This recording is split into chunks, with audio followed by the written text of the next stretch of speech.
I'll see you at the top. I rise, bend through a lot, and whether or not I climb, no one can stop my grind, 'cause I'm going. What's up, y'all? So here we are for another video. Sorry, I'm a little tired. I'm here in California, a place where I thought I would never be. It was one of my big no-nos of going to, but here I am. So we'll cover a little bit on that and why I'm here in California, and then we're going to cover the changes to the truck and to my pay settlement, on top of probably covering a controversial topic,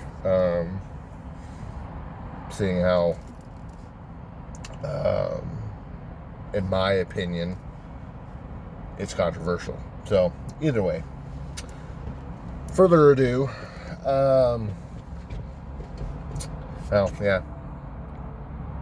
just so y'all are aware, the truck is turned off. I am not moving at all. So I don't want to hear it that, oh, you're driving. Oh, you're driving. No, I'm not. I am parked and I'm in sleeper berth. So with that being said, sorry for attitude or anything else. I don't want to leave any imagination or have the ability to have somebody go, oh, he was videoing while he was driving. No.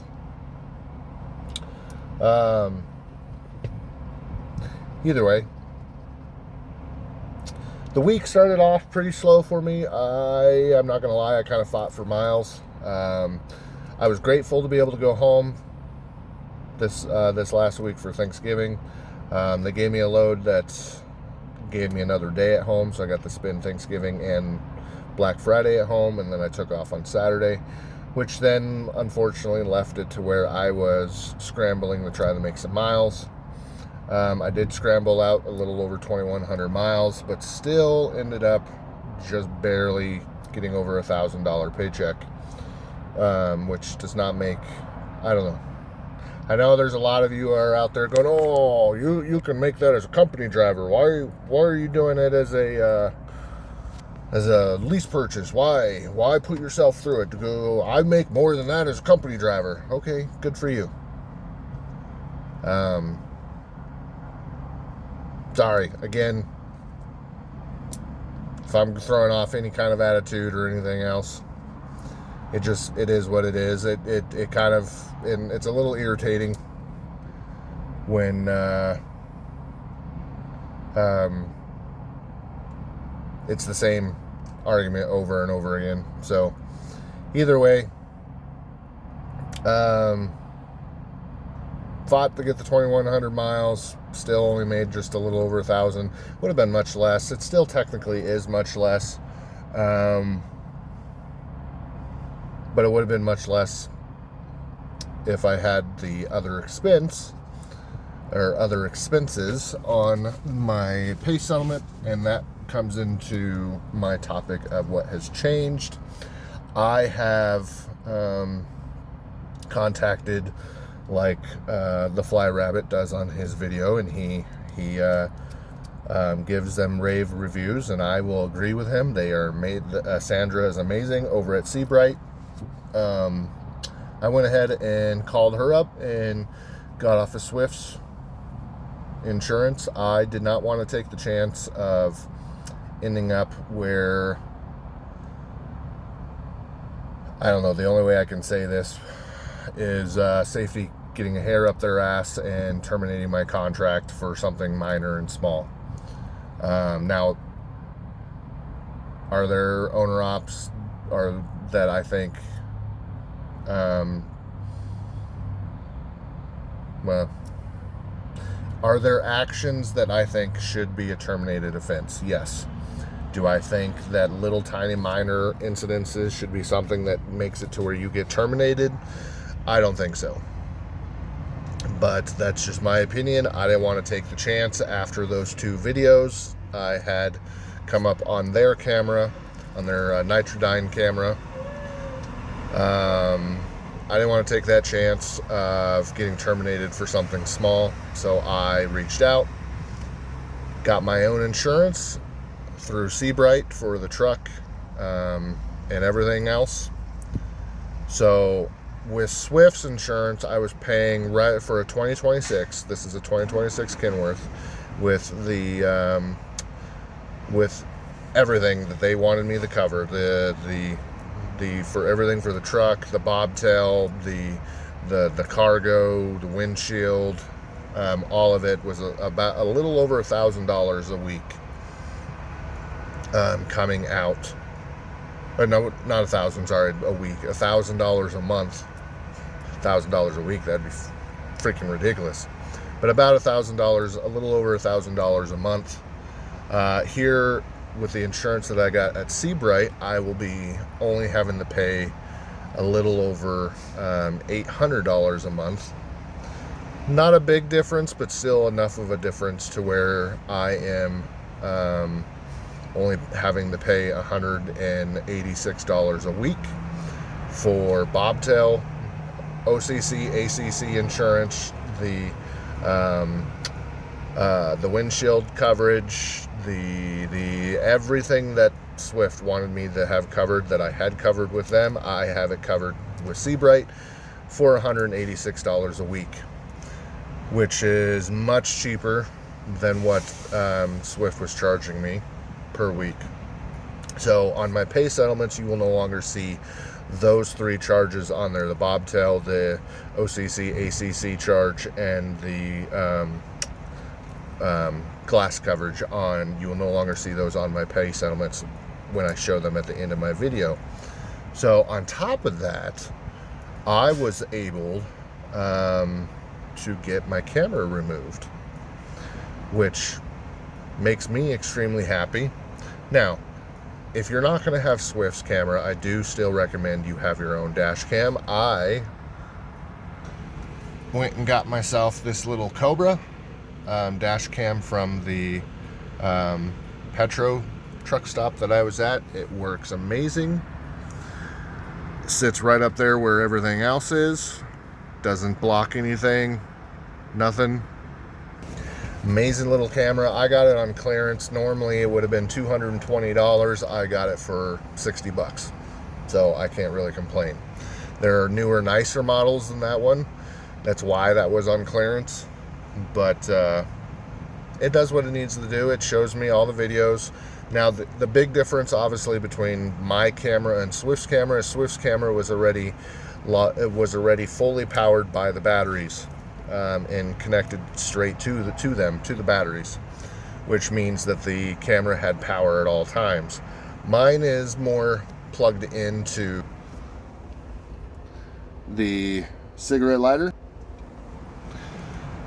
and that's how it is powered. It has to stay plugged in at all times because it does not have a battery in it, so it has to be plugged in at all times to be able to run. So that is a negative there on the camera. But overall, I'm more than willing to deal with that small little negative of having my camera have to be plugged in at all times than having to deal with Swift's camera or paying the amount of money that I was paying per month for using Swift's camera.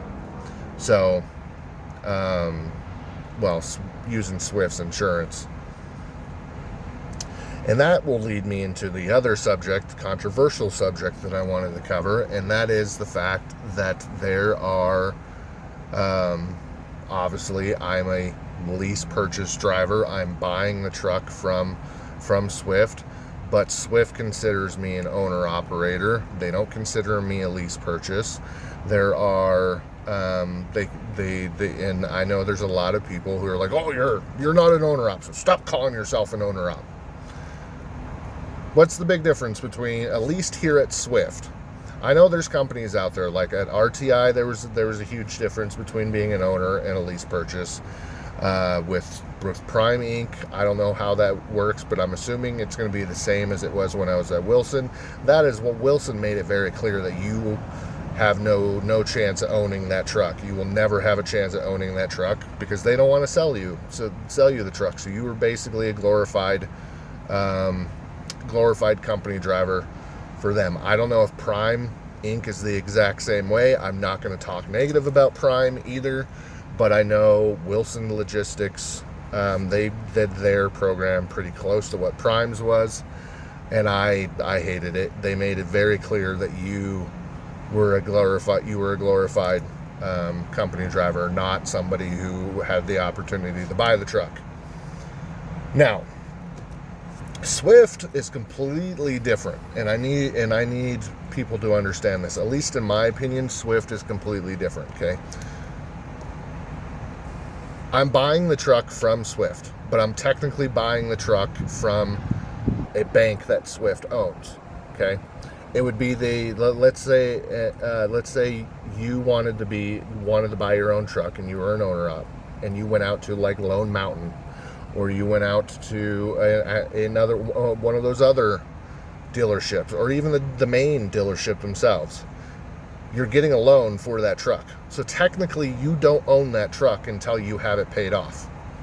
So what's the difference between me going to Swift, where Swift owns the truck, but they're selling it to me through their privately owned bank. They're financing it through their privately owned bank.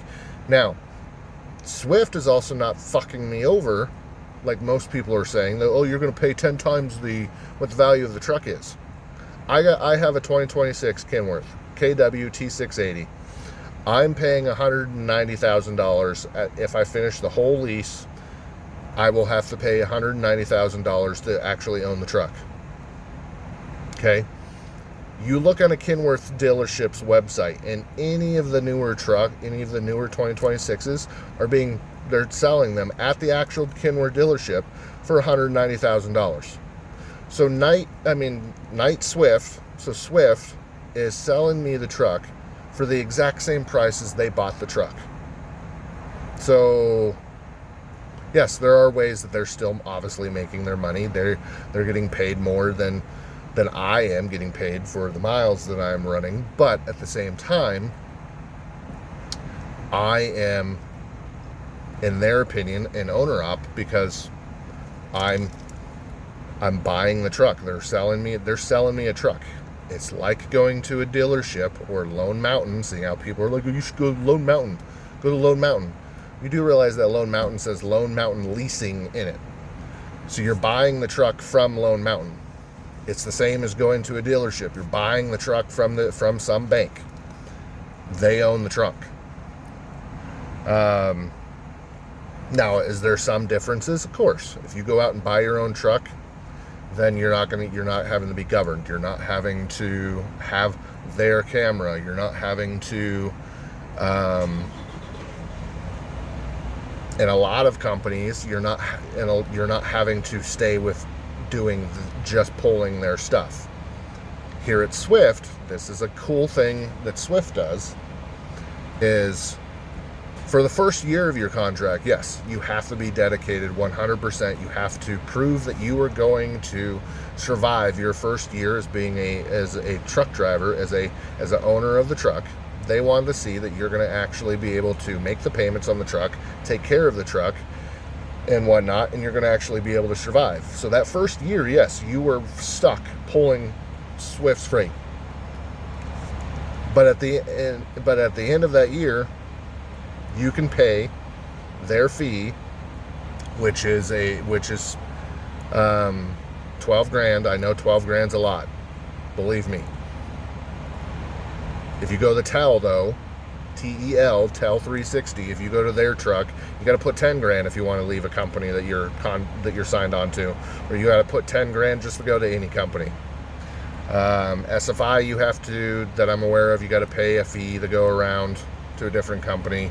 The majority of these companies, besides obviously Lone Mountain, that I'm aware of, or if you went and bought it from a traditional bank, you have to pay a fee to move the truck.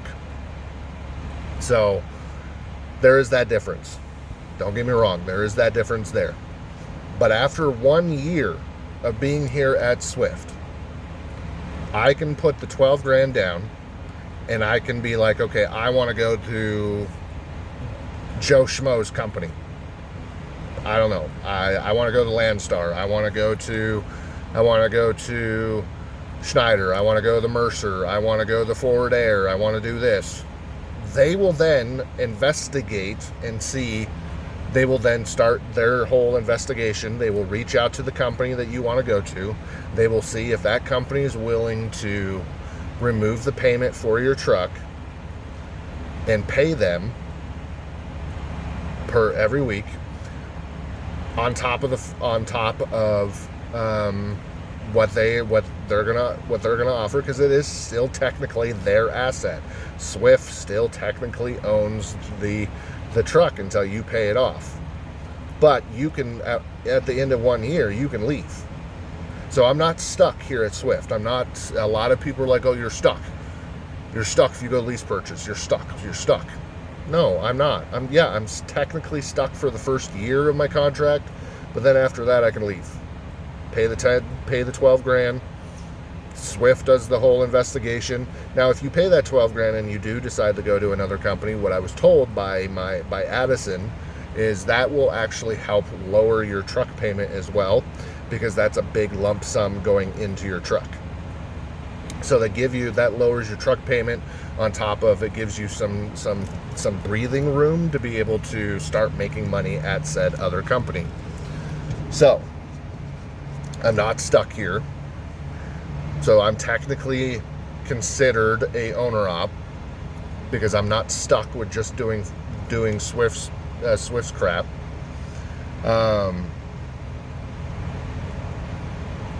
I'm not technically, I don't technically have their camera, as you saw earlier in this video.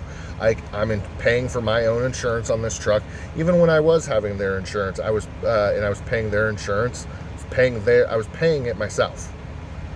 So, and then this is one of the things, because I actually talked to an owner op that actually works here at Swift. He's contracted here at Swift. I've talked to an owner op on the outside too. He's contracted over at Mercer, and he was telling me that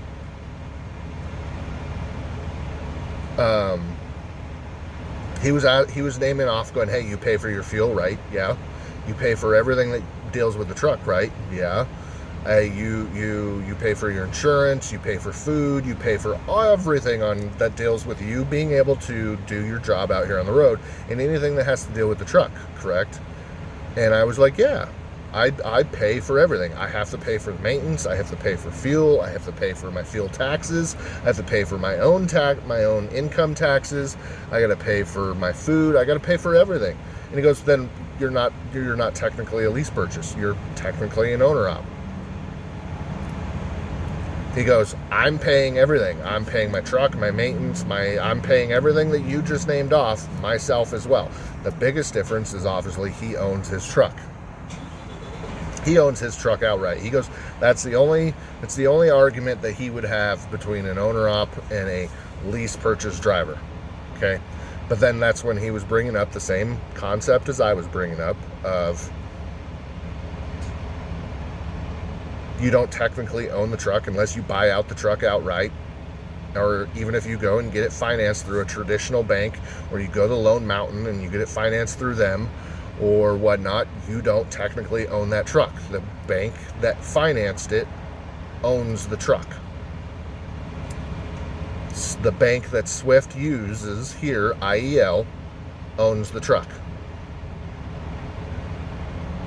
It's this exact same thing.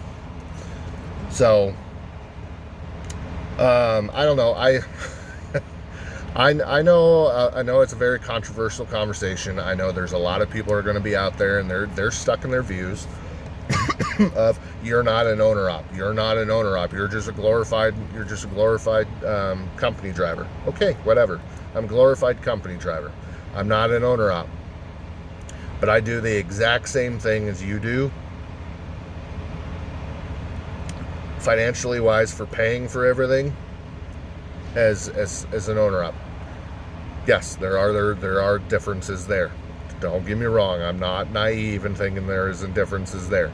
Yes, I am governed where I am at currently here at Swift. Now, if I took the truck elsewhere, no, I would not be governed. I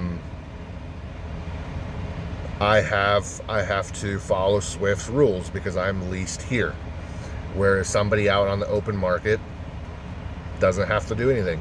But with an argument on that point is a lot of owner-operators that are out on the open market, they're still following rules. They still have rules of what the brokers are telling you to follow. You're obviously still having to follow DOT rules. And then there's the owner-ops that go to, who are leased on with companies like we have here at Swift. We have a whole bunch of owners that actually own their truck that are leased here at Swift, and they're following Swift's rules. It's the same in other companies. If you're leased on at Mercer, I'm sure there's rules at Mercer that Mercer requires you to follow, and you're having to follow. It's the same thing at Landstar. There's a guy on TikTok that I watch that is famous for talking about it, because there's people who are always dogging him about his business and him being leased to Landstar and everything else. And he's like, look, yeah, I own my own trucks, but I still have to follow Landstar's rules and regulations. The only difference between the only way that you don't have to answer up to somebody if you're leased on to a company is if you're yourself and you're out on the open market. At least that's in my opinion. If I'm wrong, I'm wrong, and we can have a discussion about it, or you can argue or you can make your comments down below in my comment section. Now, I will say this, because this is a very controversial topic. I won't deal with disrespect in the comments. I'm not gonna deal with a whole bunch of rude ass comments or anything else. So I will warn you now, your comments will be deleted if you can't be respectful about making your point come across. So, do I consider myself an owner-op? No, because I don't really own the truck, but Swift does. Swift considers me an owner-op.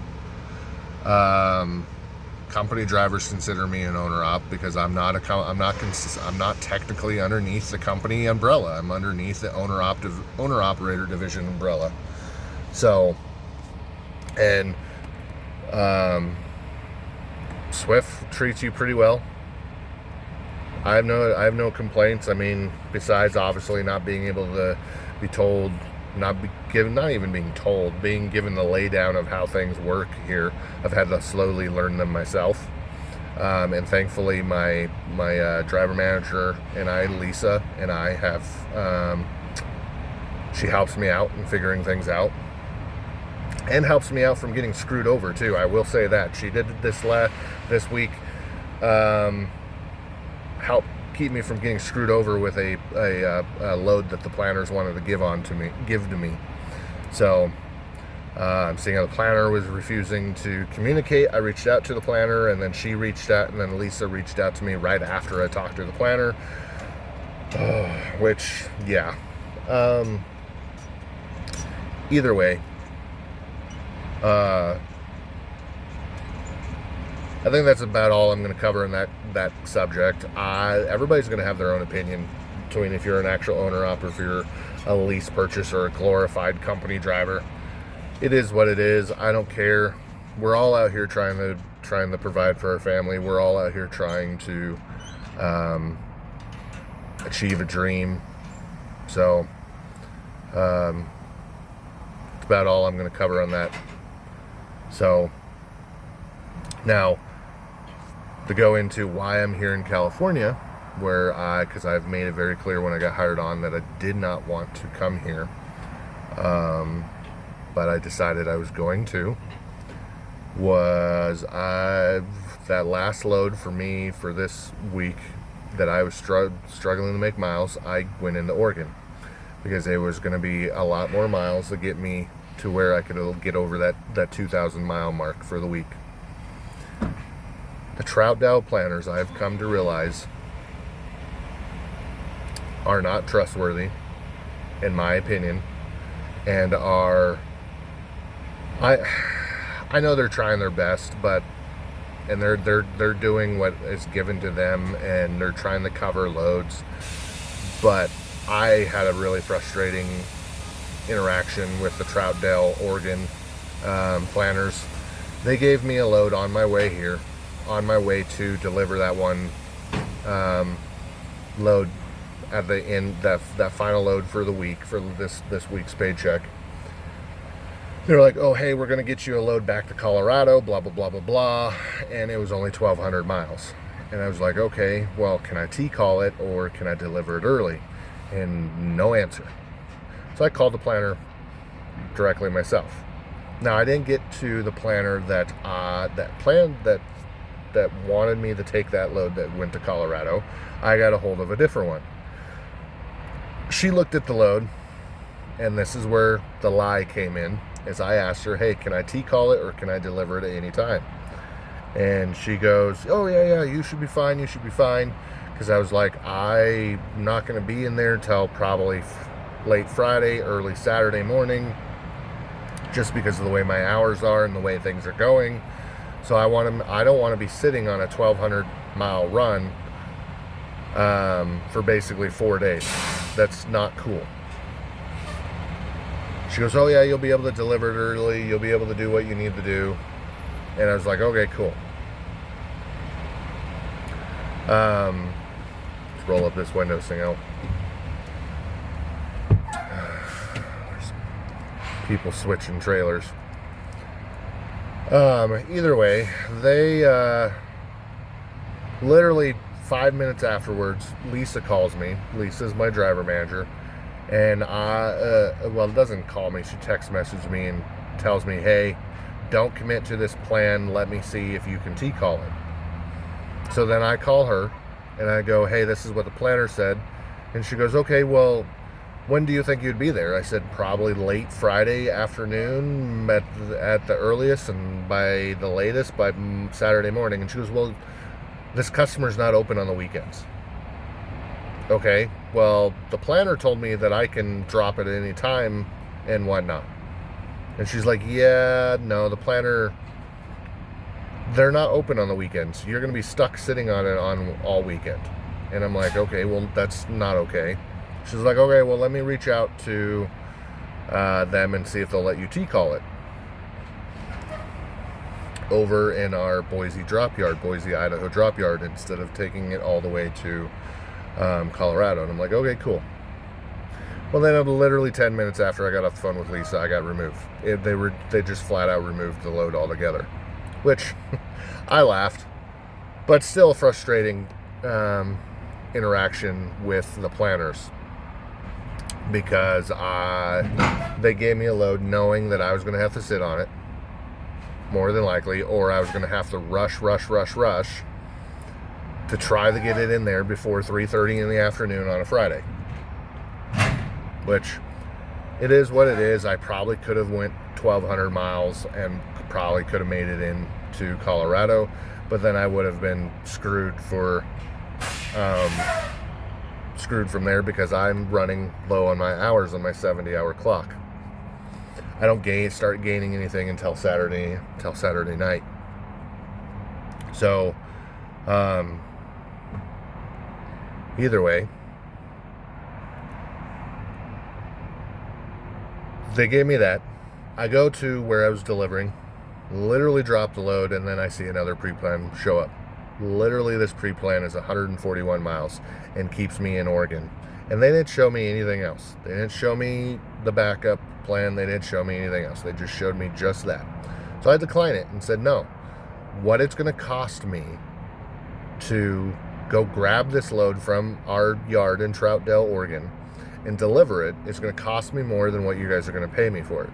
And then that's when they were like, okay, well, we got it stacked. We got you this, and then we got you this load that's stacked. Well, when I looked at it, I was like, well, I don't go to California. I don't want to go to California. Again, this is just me bitching and complaining and probably being a baby about it, but I don't like California.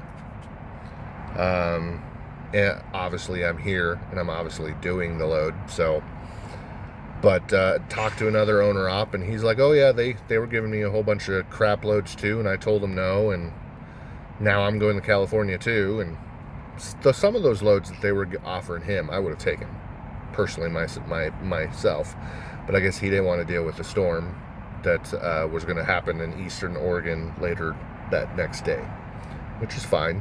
I understand. But needless to say, I'm down here in California now, and going to be in the San Diego area making a delivery tomorrow morning. I'm going to have to get up super early because I stopped today for my time a little after 3 o'clock in the afternoon. I'm not going to try to even attempt to, with what little hours I had left, the drive to try to get through the city of Los Angeles, the city of Long Beach, and the city of San Diego to deliver this load. I will just get up super early in the morning and I will get it in. Which I think is the smarter move of it, instead of wasting my time and ending up on the side of the road to park. So, either way, that's my week. That's my video.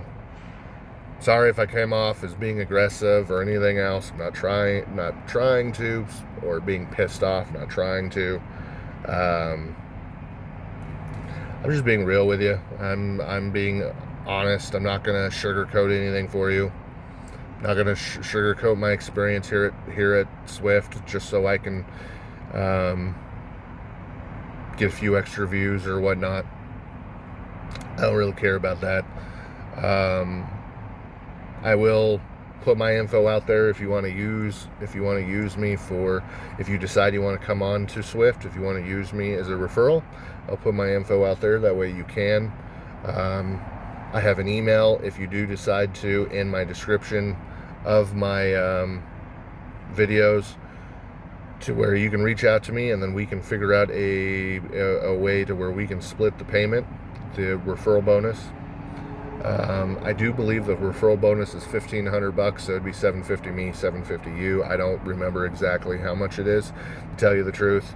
I'm sure the recruiter will be more than willing to tell you. I'm sure I could probably reach out to Addison and ask him as well. I personally went through Addison. On that info I will share, we'll have Addison's phone number as well. You're more than welcome to give him a call, or any of our other great recruiters with the owner op division here at Swift. I know Michelle's a really good lady to call. Ramona's out of the Edwardsville, Kansas area. She's a good lady. And then I know we have Addison, who I use through there out of West Valley City. And then I think there's one or two more. I can't remember. Yeah, I'm not going to sugarcoat it. Not going to tell you the sky is green, the sky's blue, when in reality, I mean, the sky is green when in reality it's blue. Sorry, or the grass is greener over here. I don't know how your situation is where you work. Maybe you're doing better off than I am, and I'm happy for you. But this is my experience here. And I want to share it with all of you. So greatly appreciate you guys watching my videos. And yeah, till the next one. All right, guys. Bye.